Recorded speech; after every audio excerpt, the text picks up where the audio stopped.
ప్రకటన గ్రంథము 7వ అధ్యాయానికి వచ్చాము.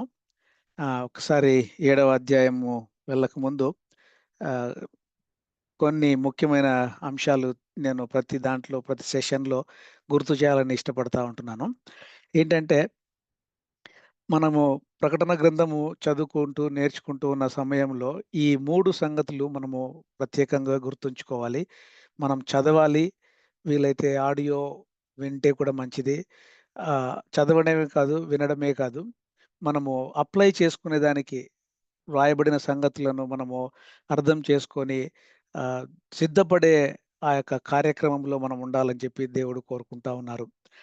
కాబట్టి మోర్ రెవల్యూషనల్ ప్రాఫిటికల్‌గా ఏమైతే ఉన్నాయి, ఆత్మీయంగా ఏమున్నాయి, ఎలాగ అభ్యాసం చేసుకోవాలి, వీటిని మనము ప్రాముఖ్యంగా చూడాలని మనము గమనిస్తా ఉంటున్నాం. అదే రీతిన ప్రకటన గ్రంథము 22 అధ్యాయాలు ఏ విధంగా గుర్తుపెట్టుకోవాలి అని ఒక చిన్న కథలాగా మనం గుర్తుంచుకుంటున్నాం. ఒక సముద్రం ఉంది. సముద్రంలో బురుజు ఉంది. ఆ బురుజులో తేనె ఉంది. తేనె తిన్నాను అన్నటువంటి ఆ 4 పదాలను ఒక్కసారి గుర్తు చేసుకుంటే సముద్రము, బురుజు, తేనె, తిన్నాను. ఈ 4 పదాలలో నుండి కొన్ని అక్షరాలతో మనము ఆ యొక్క 7 అంశాలను మనం గుర్తు చేసుకుంటే 7 సంఘములు, 7 ముద్రలు, 7 బూరలు, 7 రూపములు, 7 తెగుళ్ళు, 7 నాశనములు, చివరిగా 7 నూతనములు అన్నటువంటి ఈ వాక్య భాగాన్ని మనము ఇలాగ నేర్చుకోబోతా ఉంటున్నాం. ఆహ్, స మొదటి సెషన్ ఇంట్రడక్షన్ చూసుకున్నాము. తర్వాత సంఘములు చూసుకున్నాము. ముద్రలు చూసుకుంటూ 7వ ముద్ర దగ్గరికి మనం వచ్చాం. సెవెంత్ చాప్టర్ దగ్గరికి. అయితే ఇదే ప్రకటన గ్రంథము రకరకాలుగా మనము డివైడ్ చేసుకోవచ్చని ఉన్నాయి. అయితే మనము 7వ అధ్యాయం వరకు వచ్చాం గదా! మొదటి 2, 3 అధ్యాయాలు 1, 2, 3 అధ్యాయాలు అది సారీ అండి. ఇది ఎర్త్ కిందది ఎర్త్ భూమి మీద జరగడము. తర్వాత 4, 5, 6 అంటే 4వ అధ్యాయము ఆహ్, పరలోకంలోను, తర్వాత అపోస్తలుడైన యోహాను భక్తుడు 5వ అధ్యాయం, 6వ అధ్యాయంలో పరలోకము నుండి క్రిందికి చూస్తూ ఆ యొక్క దర్శనంలో ఉన్నటువంటి విషయాలను చెప్తా ఉంటున్నారు. ఇప్పుడు 7వ అధ్యాయంకొచ్చాము. ఆ 7వ అధ్యాయంలో మనము ఈరోజు ఏమున్నది అని చూసుకుందాము.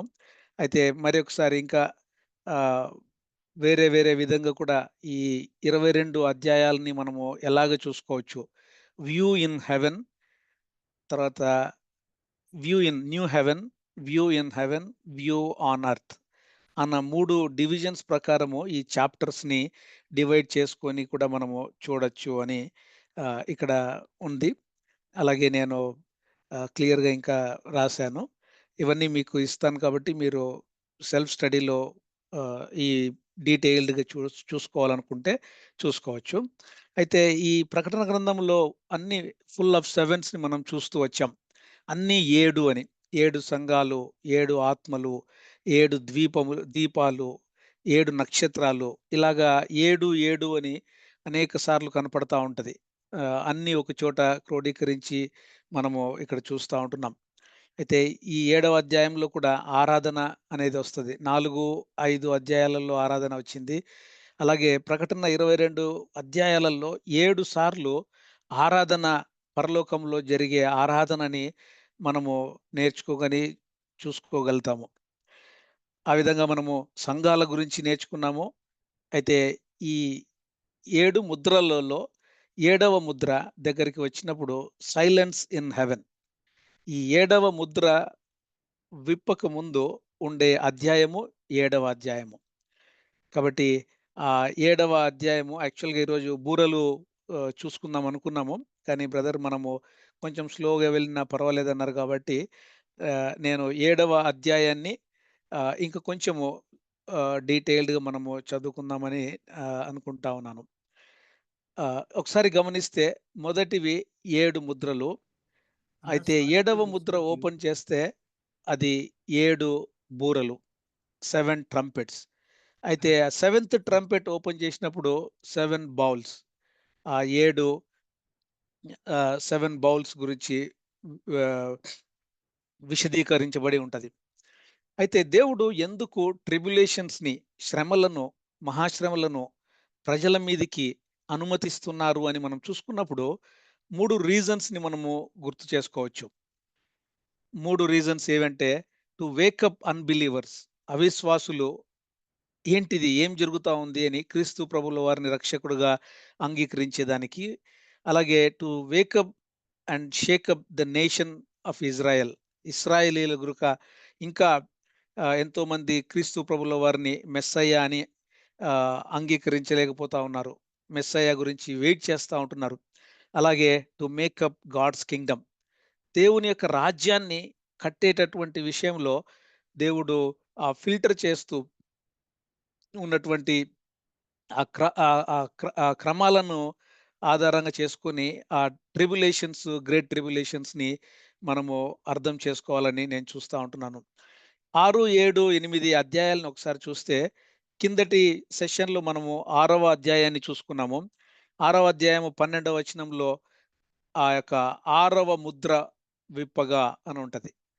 దాని తర్వాత 7వ ముద్ర విప్పేదానికి అది 8వ అధ్యాయము మొదటి వచనంలో ఉంటది. కానీ దాని మధ్యలో ఉన్న ఈ 7వ చాప్టర్ ఏముంటది అని మనం ఈరోజు చూసుకుంటే, అక్కడక్కడ కొన్ని పరాంథసిస్ అంటే మధ్యలో బ్రేక్ లాగా ఇంటర్వెల్ లేదా ఇంటర్వెల్ లాగా, బ్రేక్ లాగా కొన్ని కొన్ని అధ్యాయాలని ఎందుకో ప్రకటన గ్రంథంలో ఈ విధంగా లిఖించపెట్టి పెట్టారు.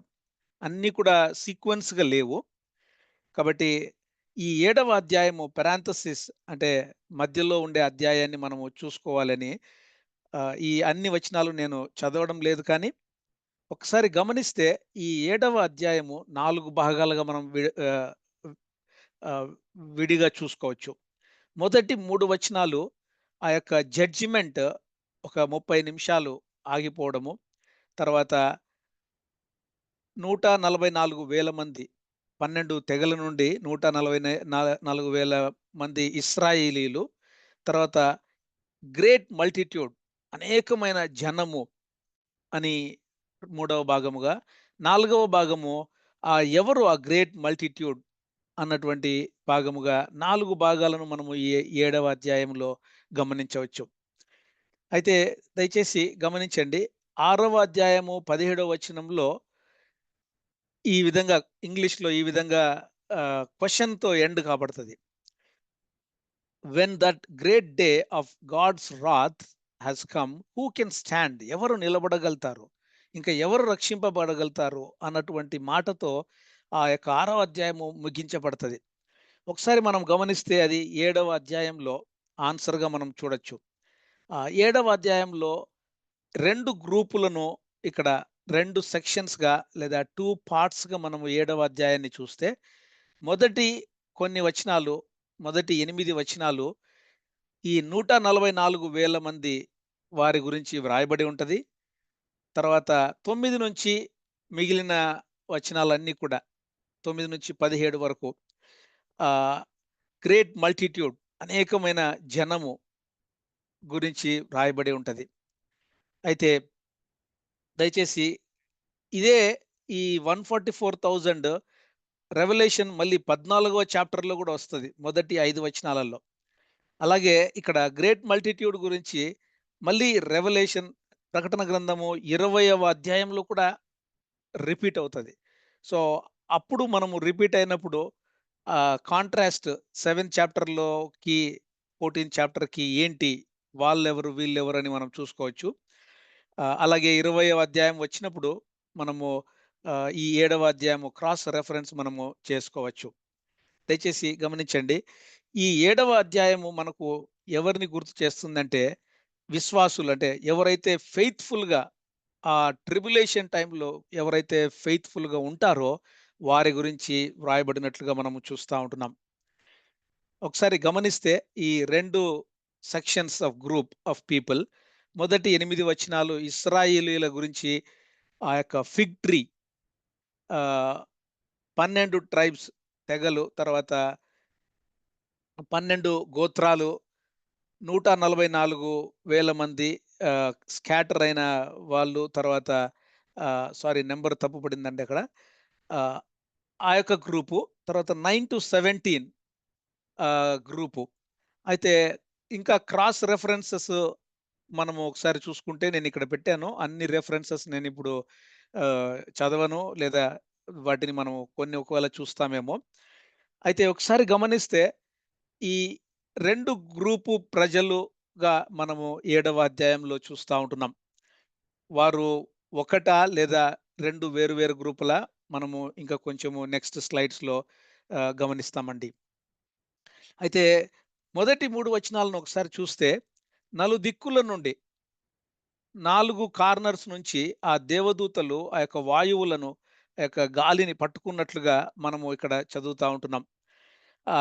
అంటే ఏంటంటే, ఈ సైలెన్స్ అంటే ఏ జడ్జిమెంట్, ఏ రాత్ లేదా ఏ శ్రమలు, మహాశ్రమలు ఏవి అలాగ రాకుండా ఈ దూతలు ఆహ్, పట్టుకున్నట్లుగా, అంటే ఒక 30 మినిట్స్, ఒక అరగంట సేపు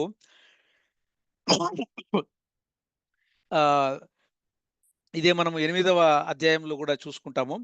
కాబట్టి వాళ్ళు ఆహ్, ఆహ్, పట్టుకున్నట్టుగా మనము వెయిట్ అన్నట్టుగా మనము చూస్తా ఉంటున్నాం. ఒకసారి ఈ రెవల్యూషన్‌లో ఉన్న 4-8 వచనాలను చూస్తే, 144,000 మంది, ఈ గోత్రాలు 12 గోత్రాలు మనందరికీ తెలుసు. ఇశ్రాయేలీయులు 12 గోత్రాలు అని. ట్రైబ్ ఆఫ్ ఆహ్, అన్ని ఆర్డర్‌గా ఉన్నాయి ఇక్కడ. రూబెను మొదలుకొని ఎఫ్రాయిము వరకు. వారి యొక్క మదర్ ఎవరు అని కూడా మనం ఇక్కడ చూస్తా ఉంటున్నాము. వీరందరూ యాకోబు కుమారులైతే, వారి యొక్క ఆర్డర్ కూడా మనము చూస్తే, దాను గోత్రము ఇక్కడ నాట్ సీల్డ్ అని ఉంటది. అట్లనే ఎఫ్రాయిం గోత్రం కూడా నాట్ సీల్డ్ అని ఉంటది. మనం ఒకసారి ఈ వచనాలను మనం గమనిస్తే, ఈ ప్రకటన గ్రంథము 7వ అధ్యాయములో ఆ దాను, ఎఫ్రాయిము ఆ గోత్రాలు ఇక్కడ కనపడవు. అవి ఎందుకు కనపడవు అనేది మనము నెక్స్ట్ స్లైడ్స్‌లో చూసుకుంటామండి. దయచేసి బాగా గమనిస్తే క్లియర్‌గా, 12 మంది, 12 గోత్రాలలో దాను గోత్రము ఇక్కడ రెవల్యూషన్ 7లో ఉండదు.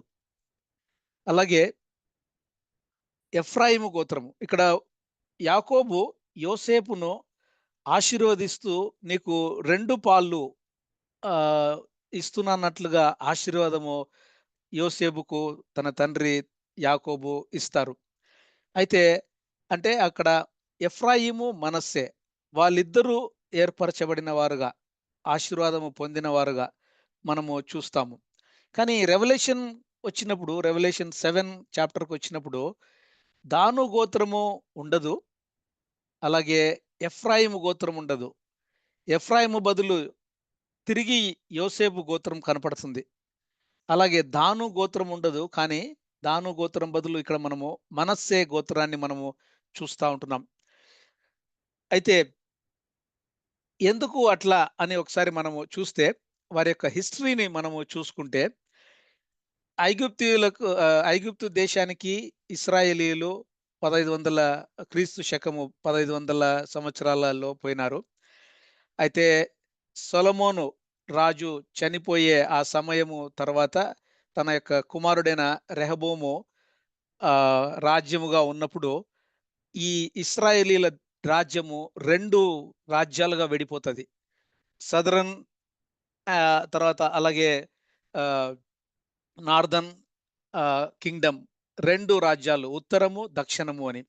అయితే 730 బీసీ వచ్చినప్పుడు అష్షూరీయులు ఇశ్రాయేలీయులను క్యాప్టివ్‌గా తీసుకుంటారు.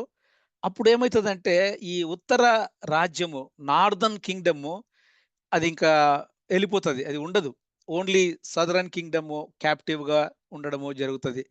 అలాగే 600 బీసీకి వచ్చినప్పుడు అంటే నెబుకద్నెజరు రాజ్యములో బబులోను వారు ఈ సదరన్ కింగ్‌డమ్‌ని కంప్లీట్‌గా వారు వశపరుచుకుంటారు.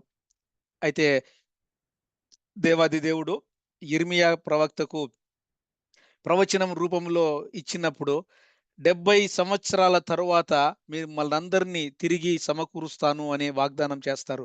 అట్లనే 670 బీసీ ఆహ్, కి ఆహ్, వారు రావడము, ఎజ్రా, నెహెమ్యా, హగ్గయి, జెకర్యా వారి కాలంలో తిరిగి వారి యొక్క టెంపుల్‌ని వారు నిర్మించడము జరుగుతది.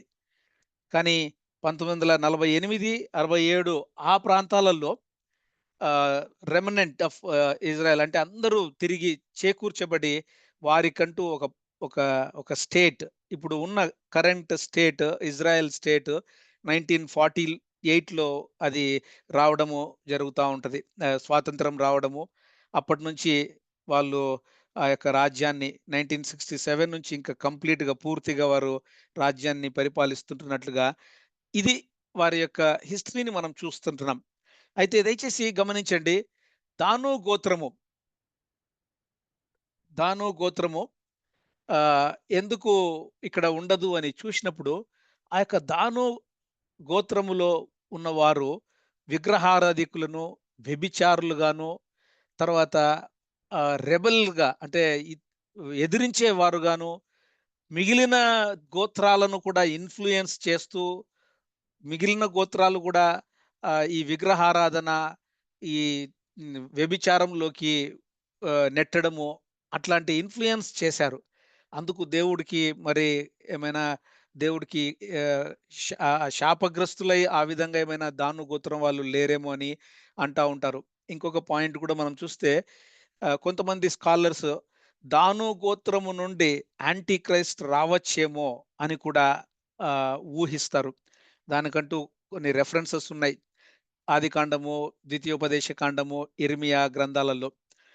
ఆహ్, ఈ యొక్క స స సొలొమోన్ యొక్క రాజ్యములో ఈ దాను గోత్రము వారు ఆహ్, ఎంతో ఆ యొక్క దేశాన్ని పోగొట్టుకునే విధంగా, వారి యొక్క ఐడెంటిటీని కొనే విధంగా ప్రవర్తిస్తారు. కాబట్టి ఆహ్, దాను గోత్రము సెకండ్ మోస్ట్ పాపులర్ కంట్రీ అంటే పాపులర్ అంటే అధిక సాంద్రత కలిగిన జనాభా కలిగినటువంటి రాజ్యముగా ఉన్నప్పటికీ, వారి యొక్క రెబెలియస్ నేచర్ వల్ల, విగ్రహారాధన వల్ల, తర్వాత వ్యభిచారపు నేచర్ వల్ల వారు ఆ యొక్క ఆ రాజ్యాన్ని వాళ్ళు పోగొట్టుకోవడము, వాళ్ళు కంప్లీట్‌గా ఎళ్ళిపోవడము జరుగుతా ఉంటుంది. అయితే దయచేసి గమనించండి. ఈ 144,000 మంది ఎవరు అని మనం చూస్తే, మనం వింటా ఉంటాము. లేదా ఒకసారి యెహోవా విట్‌నెస్ వాళ్ళని కదిలిస్తే వాళ్ళేమంటారంటే, మేమే ఆ 144,000 మందిమి. ఎవరైతే య ఆహ్, యెహోవా విట్‌నెస్, యెహోవా సాక్షులు అని కూడా మనం ఆహ్, ఆహ్, ఒక ఒక కల్ట్ గ్రూప్ ఉంటది గదా! వాళ్ళనేదేంటంటే, మేము మాత్రమే ఆ యొక్క ఆహ్, ఆ యొక్క దాంట్లో పరలోకమునకి మేము మాత్రమే పోగలుగుతాము అన్నటువంటి విధంగా ఈ యెహోవా విట్‌నెస్ వాళ్ళు చెప్తారు. ఒకసారి గమనిస్తే ఈ మధ్య కాలంలో వాళ్ళ నంబరు అంటే వాళ్ళ డినామినేషన్స్‌లో ఉండే నంబరు 144,000 మంది కంటే ఎక్కువైనారు. ఎక్కువైనారు గదా! అని జెప్పేసి వాళ్ళేం జేస్తుంటున్నారంటే, వాళ్ళు ఉండే ఆ డాక్ట్రిన్‌ని కొంచెం ఆల్టర్ కూడా జేసుకుంటున్నారు. ఎందుకంటే, ఈ డాక్ట్రిన్ మీదనే వాళ్ళు ఉంటే, ఇంగా ఇంకా ఎక్కువ మంది రాలేరు వాళ్ళ యొక్క డినామినేషన్స్‌లకి. దయచేసి గమనిస్తున్నారా? డాక్ట్రిన్స్‌ని కూడా వాళ్ళు ఆల్టర్ చేసుకుంటున్నారు అంటే ఎంత కల్ట్‌గా మనకు కనపడతా ఉంటుంది.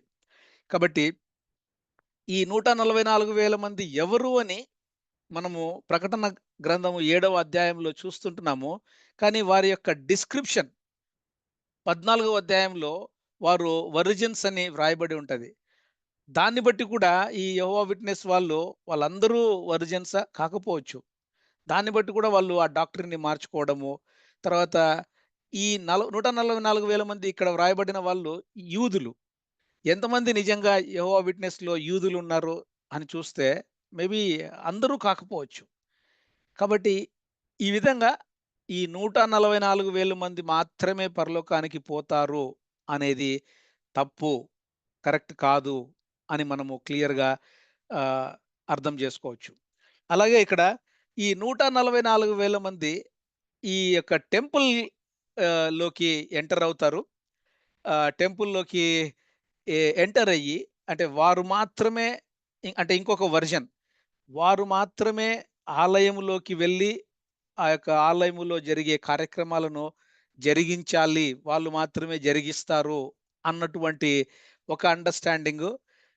దాంట్లో నుంచి ఆ 144,000 మందిలో నుంచి అనేక జనాభా బయటికి రావడము, వాళ్ళు గ్రేట్ మల్టిట్యూడ్ అని ఇంక కొంతమంది అంటారు. దయచేసి గమనిస్తున్నారా? 144,000 మంది ఆలయములోనికి వెళ్ళేటటువంటి అర్హత కలిగిన వాళ్ళు, వారి యొక్క ఔట్‌కమ్ వాళ్ళ యొక్క వాళ్ళ నుంచి ఇంకా దేవుణ్ణి అంగీకరించిన వాళ్ళు గ్రేట్ మల్టిట్యూడ్ 144,000 మంది కంటే ఎక్కువ మంది అని చెప్తా ఉంటారు.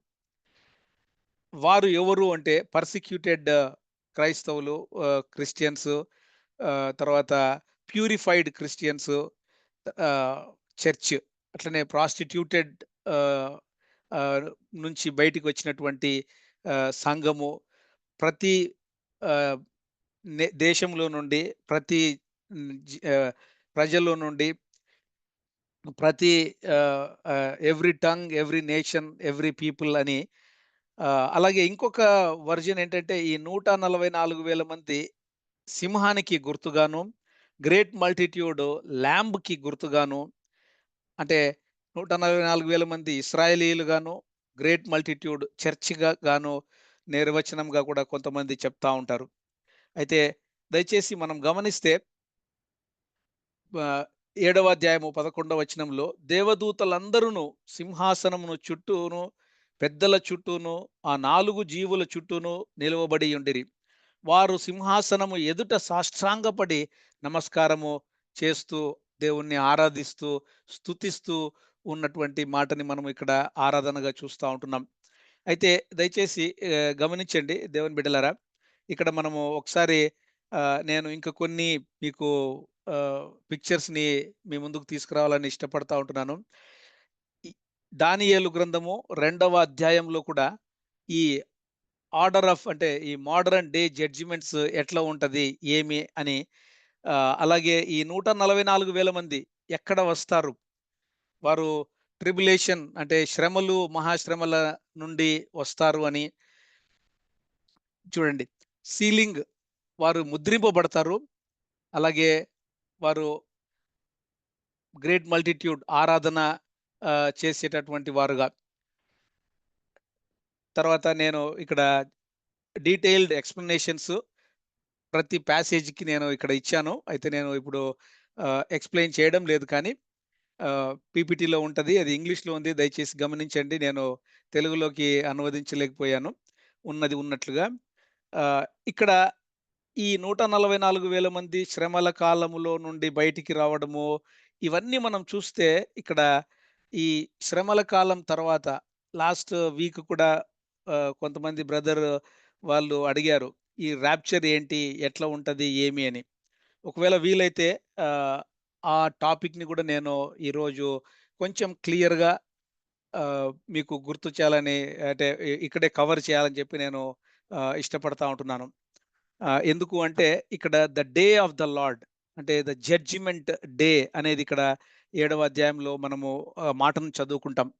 కాబట్టి ఆ రాప్చర్ అంటే సంఘము ఎప్పుడు ఎత్తబడతది అనేది ఇప్పుడు కవర్ చేద్దామని చెప్పి నేను అనుకుంటా ఉన్నానండి. ఒకసారి గమనిస్తే సంఘము ఎత్తబడడము, అలాగే రెండవ రాకడ, ఈ రెండిటిని మనం ఒక్కొక్కసారి కన్‌ఫ్యూజ్ అవుతూ ఈ 2 ఒకటేనేమో అని అనుకుంటా ఉంటారు కొంతమంది దేవుని బిడ్డలు. కానీ ఇవి 2 డిఫరెంట్ ఈవెంట్స్ అని మనము అర్థం చేసుకోవాలి. రాప్చర్ అనేది వేరే, సెకండ్ కమింగ్ అనేది వేరే. ఎందుకంటే సంఘము ఎత్తబడటము, తర్వాత క్రీస్తు ప్రభుల వారు భూమి మీదికి రావడము, ఇవి 2 డిఫరెంట్ ఈవెంట్స్ అని చెప్పి మనం అర్థం చేసుకోవాలి. వాటి యొక్క వచనాలను ఇక్కడ 1 దెస్సలోనికైలు 4:16లోను, అలాగే మనము ఇంకా ప్రకటన గ్రంథము 9దో అధ్యాయంలో గూడా చూసుకుంటాము. ఒకసారి గమనిస్తే రాప్చర్ ఏంటి? రెండవ రాకడ ఏంటి? ఈ రెండిటిని మనం ఒకసారి గమనిస్తే, రాప్చర్ అంటే సంఘము ఎత్తబడటము ఏంటి అంటే, యేసు ప్రభుల వారు మధ్యాకాశానికి మాత్రమే వస్తారు. ఆయన భూమి మీదికి రారు. క్రీస్తు ప్రభుల వారు భూమి మీదికి రారు. మధ్యాశాకానికి మాత్రమే వస్తారు. Christ comes for his own. అయితే సెకండ్ కమింగ్ ఏంటంటే క్రీస్తు ప్రభుల వారు ఆ మధ్యాకాశములో ఉండే సంఘాన్ని తీసుకొని ఇక్కడికి భూమి మీదికి రావడం జరుగుతుంది. కాబట్టి ఆ క్రీస్తు ప్రభుల వారు భూమి మీదికి వస్తారు. అలాగే Christ comes as a loving bridegroom. ఇక్కడ Christ comes as a vengeful warrior, అంటే ఆయన కింగ్ ఆఫ్ కింగ్స్ గా కూడా వస్తారు. ఇక్కడ ఓన్లీ అంటే ఇక్కడ సంఘము ఎత్తబడినప్పుడు ఆయన ఆ సంఘము మాత్రమే చూస్తారు. అయితే సెకండ్ కమింగ్ అప్పుడు ప్రతి నేత్రము చూస్తారు. ఆయనను పొడిచిన వారు కూడా చూస్తారు అని వాక్య భాగంలో ఉంటది. ఆ సంఘము ఎత్తబడినప్పుడు అది బిలీవర్స్ కి చాలా సంతోషము. ఇక్కడ సెకండ్ కమింగ్ వచ్చినప్పుడు ఆ అన్‌బిలీవర్స్ చాలా భయపడిపోతారు. గ్రేట్ ఫియర్ ఉంటది వాళ్ళల్లో. తర్వాత ఇది సీక్రెట్ డిసపియరెన్స్. సడెన్‌గా దేవుని యొక్క బిడ్డలు సంఘముగా వారు ఎత్తబడి మధ్యాకాశంలో క్రీస్తు ప్రభుల వారిని ఎదుర్కొంటారు. ఒకవేళ ఏరోప్లేన్ ఎళ్తా ఉంటే ఏరోప్లేన్‌లో కొంతమంది ఆహ్, కొంతమంది మేబీ ఒకవేళ పైలట్ డ్రైవ్ చేస్తూ పైలట్ సంఘంలో ఎత్తబడిపోతే మేబీ ఆ ఏరోప్లేన్ కూలిపోవడము, చాలా మంది మనుషులు చనిపోవడము జరుగుతదేమో. మనం అట్లా ఊహించుకోవచ్చేమో. చాలా యాక్సిడెంట్స్ జరగచ్చేమో. ఎందుకంటే సడెన్‌గా ఉన్నట్లుండి రెప్పపాటులో వాళ్ళు వెళ్ళిపోతారు. కాబట్టి ఈ డిఫరెన్సెస్‌ని మనం చూసినప్పుడు రాప్చర్ అంటే focus is on the Lord Jesus Christ and his church. అయితే ఇక్కడ సెకండ్ కమింగ్‌లో focus is on Israel and his kingdom. ఇశ్రాయేలీయులు ప్రజలు అప్పుడు కూడా ఇంకా దేవుణ్ణి అంగీకరించే అవకాశము దేవుడు వారికి అనుగ్రహిస్తారు. కాబట్టి దయచేసి గమనించండి. ఈ సంఘము ఎత్తబడటము అనేది 3 లేదా 4 విధాలుగా స్కాలర్స్ ఆహ్, బోధిస్తా ఉంటారు. వాటిని నేను కొంచెము క్లియర్‌గా ఇక్కడ అర్థమయ్యే విధంగా ఆహ్, ఈ స్లైడ్‌లో నేను ఎక్స్‌ప్లెయిన్ చేయాలని ఇష్టపడతా ఉంటున్నాను. ఒకసారి గమనించండి. ప్రెజెంట్ చర్చ్ ఏజ్ ఇక్కడ మనమున్నాం. మనమందరము ఈరోజు ఇక్కడున్నాం. కృపాకాలము డిస్పెన్సేషన్స్‌ని మనం చూస్తే చివరిదిగా 6వదిగా కృపాకాలము. అలాగే మిలినియం అంటే వెయ్యేండ్ల పరిపాలన అది 7వ దినముగా రెస్ట్ డేగా ఆహ్, ఈ వెయ్యేండ్ల పరిపాలన క్రీస్తు ప్రభుల వారు వెయ్యేండ్ల పరిపాలన చేయబోతా ఉంటున్నారు. ఈ వెయ్యేండ్ల పరిపాలన జరిగే సమయంలో సాతానుడు ఇక్కడ బాటమ్‌లెస్ పిట్‌లో బంధింపబడతాడు. బాటమ్‌లెస్ పిట్‌లో బంధింపబడతాడు. కాబట్టి ఈ ప్రెజెంట్ చర్చ్ ఏజ్ నుంచి వెయ్యేండ్ల పరిపాలన మధ్యలో ఉన్న సంవత్సరాలను మనం ఒకసారి చూస్తే, ఈ 7 శ్రమల కాలం అనేది ఇక్కడ వస్తదండి. ఈ 7 శ్రమల కాలము. ఆ 7 శ్రమల కాలమును 2 సెక్షన్స్‌గా డివైడ్ చేస్తే, మొదటి 3.5 సంవత్సరములు శ్రమల కాలము, మిగిలిన 3.5 సంవత్సరములు మహాశ్రమల కాలము అని మనము వాక్య భాగాలలో చదువుకుంటూ ఉంటాం. కాబట్టి ఈ 2 భాగాలలో మధ్యలో ఉండేది మిడ్ ట్రిబ్, అంటే ఆ యొక్క 2 శ్రమల కాలములో ఉండే మధ్యలో ఉండే కొన్ని శ్రమల కాలము. అయితే ఈ 7 శ్రమల కాలం తర్వాత దేవుడు ఎందుకో మరి 30 రోజులు, 45 రోజులు అని ఇంకొక 2 సెక్షన్స్‌ని కూడా అక్కడ ఉంచారు. ఇది దానియేలు గ్రంథము 12వ అధ్యాయంలో చాలా క్లియర్‌గా లెక్కించబడి ఉంటది. ఈ 30 రోజులు, 45 రోజులు ఏమేం జరుగుతది అని. కాబట్టి ఒకసారి నేను ఇక్కడ ఉన్నటువంటి 4 రకాలైనటువంటి ర్యాప్చర్ సంఘము ఎత్తబడేది 4 విధాలుగా నేను ఇక్కడ ఎక్స్‌ప్లెయిన్ చేసేదానికి ప్రయత్నిస్తానండి. మొదటిగా చూస్తే ప్రీ ట్రిబ్యులేషన్ ర్యాప్చర్ అని అంటారు. అంటే క్రీస్తు సంఘము మధ్యాకాశానికి ఎత్తబడతది. ఎత్తబడిన తరువాత శ్రమలు, మహాశ్రమలు, దేవుని యొక్క జడ్జిమెంట్ జరుగుతుంది అని కొంతమంది స్కాలర్స్ చెప్తారు. ఎందుకంటే ఇక్కడ చూడండి, 'జడ్జిమెంట్ సీట్ ఆఫ్ క్రైస్ట్' క్రీస్తు న్యాయపీఠము అన్నటువంటి 'జడ్జిమెంట్ సీట్ ఆఫ్ క్రైస్ట్' క్రీస్తు న్యాయపీఠము అన్నటువంటి 'జడ్జిమెంట్ సీట్ ఆఫ్ క్రైస్ట్' క్రీస్తు న్యాయపీఠము అన్నటువంటి 'జడ్జిమెంట్ సీట్ ఆఫ్ క్రైస్ట్' క్రీస్తు న్యాయపీఠము అన్నటువంటి మాటని మనం చూస్తా ఉంటున్నాం. 2 కొరింథీ 5:10 కూడా చాలా క్లియర్‌గా క్రీస్తు ప్రభుల వారి యొక్క న్యాయపీఠము. ఈ క్రీస్తు ప్రభువుల వారి న్యాయపీఠము, జడ్జిమెంట్ సీట్ ఆఫ్ క్రైస్ట్‌కి వెళ్ళేది కేవలము విశ్వాసులు మాత్రమే. క్రీస్తు ప్రభువులను సొంత రక్షకునిగా అంగీకరించిన వారు మాత్రమే ఈ క్రీస్తు న్యాయపీఠము ఎదుట నిలబడతారు. అయితే అది జడ్జిమెంట్ కాదు. అది రివార్డ్స్ ఇచ్చేటటువంటి సమయం.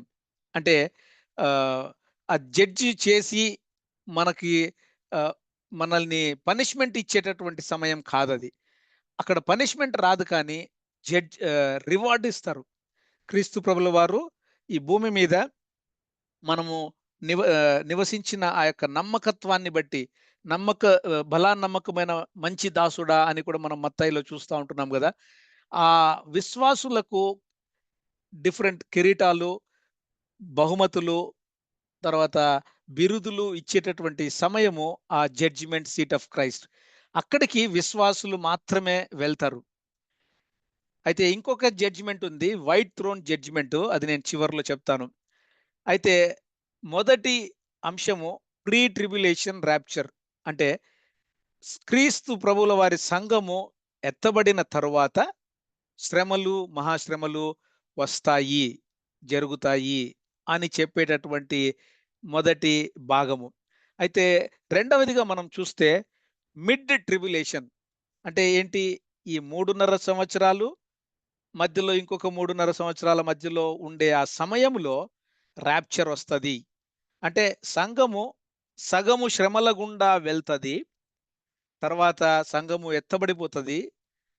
దాని తర్వాత జడ్జిమెంట్ లేదా రాత్ 3:30 సంవత్సరాలు జరుగుతాయి అన్నటువంటి మాటని మిడ్ ట్రిబ్యులేషన్ చెప్తారు. తర్వాత ప్రీ రాత్ అని ఇంకొక అంశం ఉంది.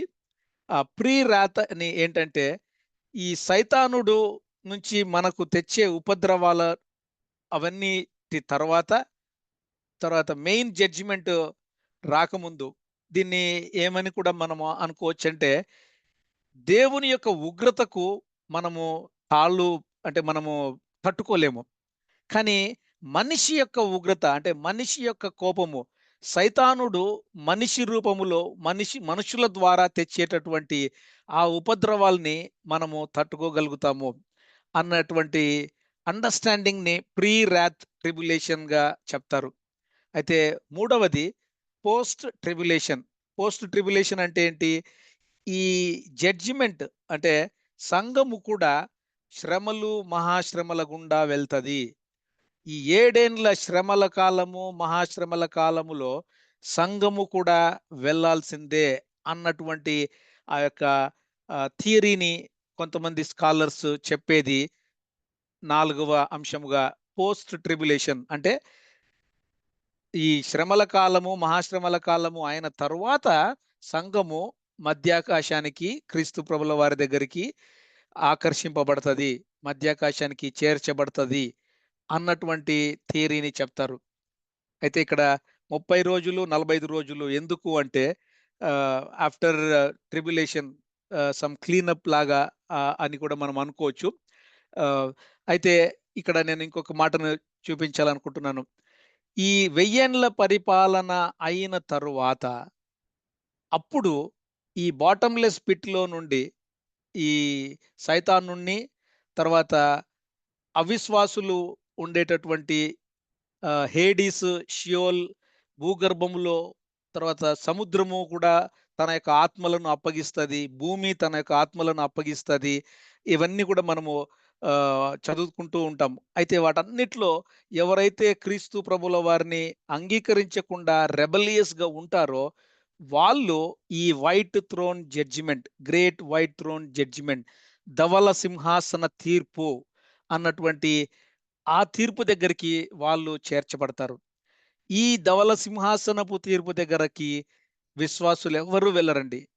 ఎందుకంటే చివరిగా ఒక్కసారి నరకానికి పంపించక ముందు దేవాది దేవుడు సైతానుడిని, సైతాను యొక్క దూతలని, వారి యొక్క అనుచరులను అందరినీ ఇదిగోండి నేను మీకు ఇన్ని ఛాన్సెస్ ఇచ్చినా మీరు వినకపోతిరి కదా!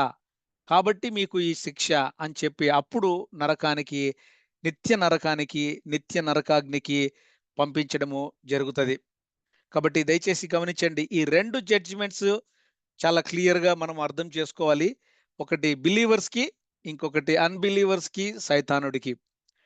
అలాగే 4 రకాలైనటువంటి సంఘము ఎత్తబడడము 4 రకాలుగా స్కాలర్స్ చెప్తా ఉంటారు. అలాగే ఇక్కడ రాత్ అనేది కూడా మనిషి లేదా సైతాను ఉగ్రత, దేవుని ఉగ్రత. చాలామంది ఏమంటారంటే దేవుని ఉగ్రతకు తట్టుకోలేరు. ఒకసారి మనము ఆహ్, నోవాహు కాలంలో చూస్తే కూడా నోవాహు కుటుంబము ఎప్పుడైతే ఆ ఓడలేకి చేర్చబడతదో, చేర్చబడిన తరువాత దేవుని యొక్క జడ్జిమెంట్ భూమి మీదికి రావడము మనము గమనిస్తాము. అలాగే ఇశ్రాయేలీయులు ఐగుప్తులో ఉన్నప్పుడు కూడా అక్కడ 10 తెగుళ్ళు వస్తాయి. 10 తెగుళ్ళు వచ్చినప్పుడు ఇశ్రాయేలీయులకు మాత్రము ఏమి కాదు. కానీ ఐగుప్తీయులు ఆ తెగుళ్ళను వారు అనుభవిస్తారు. కాబట్టి దానిని ఆధారంగా చేసుకొని కూడా ఒకవేళ సంఘము శ్రమల గుండా వెళితే కూడా సంఘానికి దేవుడు ఇచ్చే కృపను బట్టి సంఘము ఏమాత్రము బెనకదు, వనకదు అన్నటువంటి మాటను చెప్తా ఉంటారు. కాబట్టి ఈ 4 రకాలైనటువంటిది వీలైతే మనము ఓపెన్ ఫోరం ప్రశ్న సమయంలో ఇంకా డీటెయిల్డ్‌గా మాట్లాడుకోవచ్చు. అయితే మరొకసారి నేను ఈ జడ్జిమెంట్ గురించి చాలా క్లియర్‌గా మీకు వాక్యానుసారంగా చూపించాలని ఇష్టపడతా ఉంటున్నాను. క్రీస్తు ప్రభుల వారి న్యాయపీఠము కేవలము విశ్వాసులకు మాత్రమే. అదే ధవలమైన సింహాసనము, మహాసింహాసనపు తీర్పు అవిశ్వాసులకు, సైతానుడికి, వాడి అనుచరులకు అనేది మనము అర్థం చేసుకోవాలి.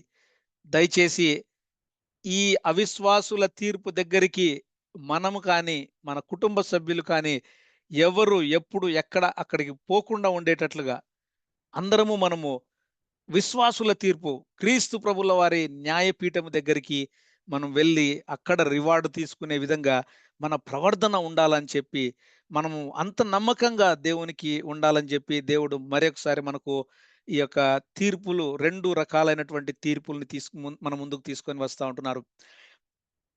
అయితే ఆ number of days, number of ఇయర్స్‌ని మీకు మరొకసారి చూపిస్తా ఉంటున్నాను. ఇక్కడ ఈ మహాశ్రమల కాలములో ఉండే 12 1260 రోజులకి 30 రోజులు యాడ్ చేస్తే 1290 రోజులు. అలాగే ఇంకొక 45 రోజులు యాడ్ చేస్తే పం 1335 రోజులు. ఈ 30 దినాలు, 45 దినాలు ఏం జరుగుతది అని మనము నెక్స్ట్ స్లైడ్‌లో నేను తర్వాత చూపిస్తాను. ఒకసారి మనం ఇది గమనిస్తే ఇక్కడ యాంటీ క్రైస్ట్ ఎప్పుడు వస్తాడు? యుద్ధాలు, కరువులు, మరణము, తర్వాత ఈ మనము ముద్రలను గురించి నేర్చుకున్నాం గదా! హతసాక్షులు కావడము, అలాగే సెలెస్టియల్ అంటే ఖగోళములో జరిగేటటువంటి ఉపద్రవాలు, వీటన్నిటిని కూడా మనము ఈ విధంగా కూడా మనం అర్థం చేసుకోవచ్చు. ముద్రలు, తర్వాత ర్యాప్చర్ అంటే సగము అంటే మొదటి 3.5 సంవత్సరాలలో కొంతకాలము సంఘము ఎత్తబడతదని కూడా చెప్పినప్పుడు దాని యొక్క అండర్‌స్టాండింగ్ ఇది. ఇక్కడ the day of the lord ఉంది కదా! ఆ డే ఆఫ్ ద లార్డ్ అనేది దేవుని యొక్క ఉగ్రత. దానిని ఎవరు తట్టుకోలేరు. తెగుళ్ళు, తర్వాత బౌల్స్ వస్తాయి కదా! నెక్స్ట్ చాప్టర్స్‌లో అవి ఇక్కడ వస్తాయి అని కూడా మనము ఆహ్, గమనించొచ్చు. మెయిన్‌గా మనం చూస్తే ప్రీ ట్రిబ్యులేషన్, పోస్ట్ ట్రిబ్యులేషన్, అలాగే ప్రీ రాత్ 3 అంశాలను ప్రాముఖ్యంగా చూస్తారు. ఇంకా కొంచెము బ్రాడ్‌గా చూస్తే 2 అంశాలు మాత్రమే ప్రీ ట్రిబ్యులేషన్, పోస్ట్ ట్రిబ్యులేషన్ అని కూడా మనము వింటూ ఉంటాము.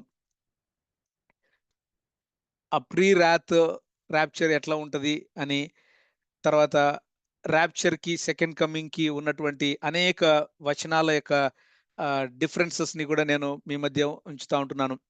ఆ 30 దినాలు, 35 దినాలు మనం చూస్తే ఇక్కడ casting mountains into the sea. The ah, so that Jerusalem అంటే యెరూషలేము ఆ యొక్క కొండ చాలా ఎత్తున ఉండేటట్లుగా మిగిలినవైన ఎత్తైన పర్వతాలను దేవుడు ఒకవేళ సముద్రములలో పడేసేదానికి, ఆ విధమైనటువంటి కొన్ని క్లీనప్ యాక్టివిటీస్ చేసేదానికి, తర్వాత అర్మగెద్దోను యుద్ధము, గోగు మాగోగు యుద్ధము, ఇలాంటివన్నీ కూడా మనము ఇంకా ముందు అధ్యాయాలలో చూసుకోబోతుంటున్నాం. దానియేలు గ్రంథము 12వ అధ్యాయంలో ఈ 30, 45 ఆహ్, దినాల గురించి కొంచెము రాయబడి ఉంటది. అయితే ప్రతి అంశముకి ప్రీ ట్రిబ్యులేషన్‌కి ఆధారమైనటువంటి కొన్ని వచనాలను, అలాగే మిడ్ ట్రిబ్యులేషన్‌కి ఆధారమైనటువంటి కొన్ని వచనాలను, పోస్ట్ ట్రిబ్యులేషన్‌కి ఆధారమైనటువంటి కొన్ని వచనాలను నేను ఈ యొక్క స్లైడ్స్‌లో నేను ఉంచాను. కొన్ని ఓవర్‌లాప్ అవుతాయి. అవే స్కాలర్స్ అవే వచనాలను ఇక్కడివి, అక్కడివి తీసుకొని కూడా కొంతమంది ఆధారంగా వారు మాట్లాడుతా ఉంటారు. ఆహ్, అయితే ముఖ్యంగా ఇన్ని ట్రిబ్యులేషన్స్ గురించి చెప్తున్నారు గదా! మరి మన స్టాండ్ ఏంటి? నా స్టాండ్ ఏంటి? అని ఆహ్, గమనిస్తే ఆహ్, కొంతమంది నేను మంచి మంచి దైవ సేవకులను బట్టి విన్నాను. ఆహ్, చాలామంది 85-90% క్రిస్టియన్‌డము ప్రీ ట్రిబ్యులేషన్. అంటే సంఘము ఎత్తబడిన తరువాత శ్రమల కాలము, మహాశ్రమల కాలం జరుగుతది అని అంటారు. కాబట్టి చాలామంది మనము అది దాన్ని ఆధారం చేసుకోవచ్చు. ఒకవేళ కొంచెము కొద్ది కాలము శ్రమల కాలము గుండా వెళ్తది సంఘము అని అనుకున్నప్పుడు, ఈ మిడ్ ట్రిబ్యులేషన్ కూడా మనము అర్థం చేసుకోవచ్చు. ఏంటంటే మిడ్ ట్రిబ్యులేషన్ ఈ యోహాను భక్తుడు ఆయన పత్మాసులో ఉంటూ ఈ ప్రకటన గ్రంథాన్ని రాశారు. ఆయన ఈ ఒకటో యోహాను పత్రికలలో చెప్తాడు. ఆల్రెడీ యాంటీ క్రైస్ట్ ఉన్నాడని, వాటి వా ఆహ్, వాటి యొక్క దూతలున్నారు అని చెప్పి చెప్తారు. శ్రమల కాలము, మహాశ్రమల కాలం గురించి మాట్లాడకపోయినా శ్రమల కాలం గురించి మాట్లాడతారు. అయితే ఆయన అన్నప్పుడు ఒకసారి మనం ఆయననే గమనిస్తే, ఈ 12 అపోస్తులు హతసాక్షులయ్యారు. వారు కూడా సంఘమే గదా!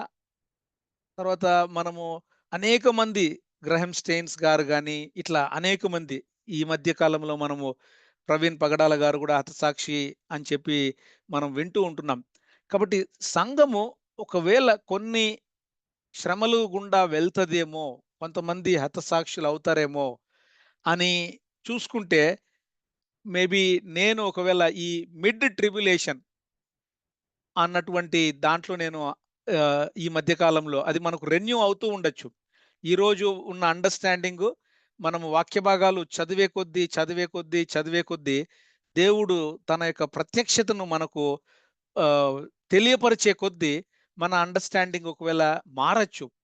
మన అండర్‌స్టాండింగ్ మారినంత మాత్రాన ఈ దీని మీద సంఘము ఎత్తబడడము అనే దాని మీద మన యొక్క రక్షణ ఆధారపడి ఉండదు. మన యొక్క రక్షణ లేదా మనము దేవుని దగ్గరికి వెళ్ళడము, ఈ నాలుగిట్లో ఏ అండర్‌స్టాండింగ్ నీకు తీసుకుంటున్నావు? నీ స్టాండ్ ఏంటి?